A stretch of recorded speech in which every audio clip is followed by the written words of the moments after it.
बिस्मिल्लाहिर्रहमानिर्रहीम। अस्सलाम वालेकुम दोस्तों। पिछली वीडियोस में हमने बात की थी जीपॉन क्या होता है, ईपॉन और जीपॉन में क्या फ़र्क है, उसमें कौन कौन से चीज़ें इस्तेमाल होती हैं जिनसे हम ईपॉन नेटवर्क बना सकते हैं, जीपॉन नेटवर्क बना सकते हैं। और आज हम इस चीज़ पे बात करेंगे कि हमारा जो नेटवर्क बिछा हुआ है ऑलरेडी CATV का, उसको ही अगर सिर्फ हम करना चाहें कि वो कल को जब मर्जी हम जीपॉन कर सकें, तो उसके लिए हमें क्या चीज़ें करनी चाहिए। तो सबसे पहली चीज़ तो ये है कि आपका एनालॉग या डिजिटल हेड एंड वो वैसे का वैसा ही रहेगा। उसकी आउटपुट आपको अंदाज़ा है कि आप ट्रांसमीटर में कितनी आउटपुट देते हैं। कोशिश कीजिए कि 78 to 83 dBu तक रखें और डिजिटल की 70 to 75 dBu तक रखें, ताकि फ्लक्चुएशन में AGC सही तरह से काम कर सके, ऑटो गेन कंट्रोल हो सके। अब करना ये है कि हमने ट्रांसमीटर उतार देना है और ट्रांसमीटर लगाना है 1550 नैनोमीटर वाला। तो हमारे पास अवेलेबल है JSD का 3 dBm का ट्रांसमीटर, बड़ी अच्छी कीमत में अवेलेबल है और 35 किलोमीटर रेंज है ऑलमोस्ट इसकी, 30 से 35 किलोमीटर करता है। रेंज और चीज़ है, DBM और चीज़ है, इस वजह से मैं आपको रेंज अलहदा से बता दी।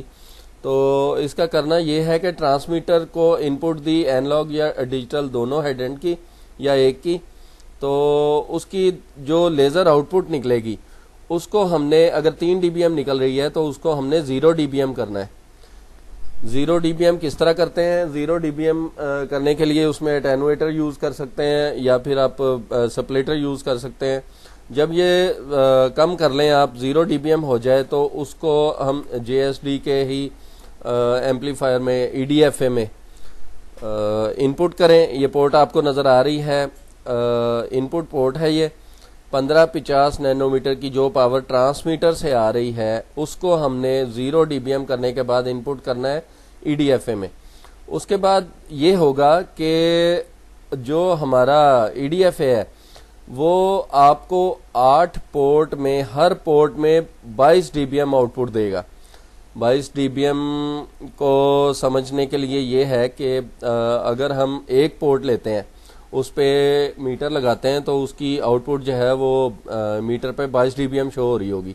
अब उसको हम आगे स्प्लिट करना चाह रहे हैं। अगर 4 वे स्प्लिटर आप लगाते हैं तो उसके लॉसेज होते हैं, 4 वे इक्वल का जो स्प्लिटर होता है उसके लॉसेज होते हैं 7.8 के करीब, 7.8 dBm लॉस करता है। अगर 22 में से आप 7.8 की बजाय 8 भी निकालेंगे और थोड़ा सा लेंथ भी फाइबर की हो, उसमें भी 1 dB अगर आप गिरा दें तो फिर भी आपको 13.5 के करीब मिल जाएगा।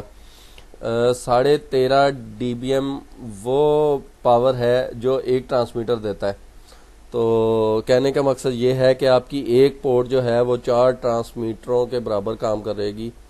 तो आगे चलते हैं EDFA से आगे। फिर वही बात है कि हम एक पोर्ट में से 22 dBm लेते हैं, उसको किसी भी स्प्लिटर में डालते हैं।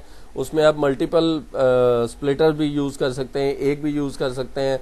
आपको बताया था ईपॉन में 64 स्प्लिट हो सकते हैं, जीपॉन में 128 हो सकते हैं। तो ईपॉन और जीपॉन में स्प्लिट का क्या फ़र्क है, मैं आपको बता दूं कि EDFA का ईपॉन या जीपॉन से कुछ लेना देना नहीं है। आप इसको ईपॉन पे भी लगा सकते हैं, जीपॉन पे भी लगा सकते हैं। ईपॉन और जीपॉन का जो भी काम है वो सिर्फ OLT की हद तक है, EDFA का कोई काम नहीं है ईपॉन जीपॉन से। तो हमने अगर इस पे 64 स्प्लिट करते हैं, इसका मतलब हम इस पे ईपॉन और जीपॉन दोनों इम्प्लीमेंट कर सकते हैं। अगर हम इस EDFA की एक पोर्ट पे 128 स्प्लिट कर देते हैं, जैसे 16 ज़रब 8, पहले हमने 8 वे स्प्लिटर लगाया, फिर 16 वे स्प्लिटर लगाया, तो उसके लॉसेस होने के बाद और फाइबर की लेंथ के बाद वो हमें ऑलमोस्ट को -3 के करीब पावर देगा। 128 स्प्लिट आपके -3 के करीब पावर देंगे। तो समझना ये है हमें कि हमें अगले वक्त में ईपॉन करना है या जीपॉन करना है, तो उसका आज से ही फैसला कर लें। इस पे 64 स्प्लिट करें या 128 करें, वो आपकी मर्जी है। ईपॉन लगाना है तो 64, जीपॉन लगाना है तो 128 जाओ उसे।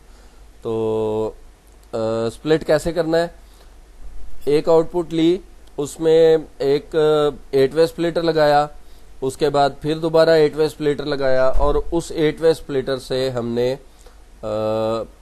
अपना नोड वगैरह ऑन कर दी, जैसे हम ऑलरेडी करते हैं।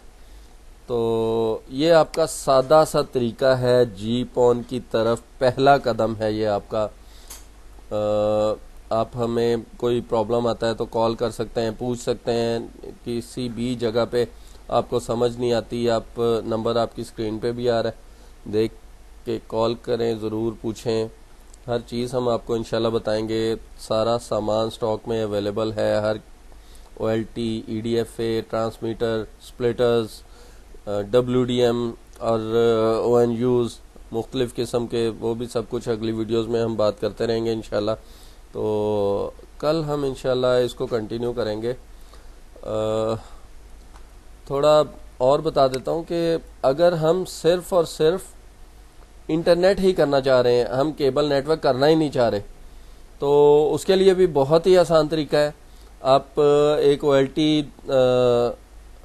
लगाएं अपने नेटवर्क पे, एक OLT लगा के उसमें अपलिंक दें, उसके जो पॉन पोर्ट्स होंगी उसमें से किसी भी एक पॉन पोर्ट को लें और उसको आगे स्प्लिटर में डाल दें। स्प्लिटर में डालें उसी तरह से, अगर ईपॉन की OLT हमसे लेते हैं आप तो उसमें 64 स्प्लिट कर सकते हैं, जीपॉन की लेते हैं तो 128 स्प्लिट कर सकते हैं।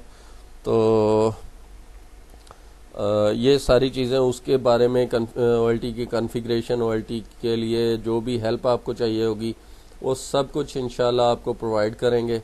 आप हमें कॉल करते रहिए, चैनल को लाइक करते रहिए, सब्सक्राइब करते रहिए। इंशाल्लाह अगली वीडियोस में मुलाकात होगी। तब तक के लिए अल्लाह हाफ़िज़।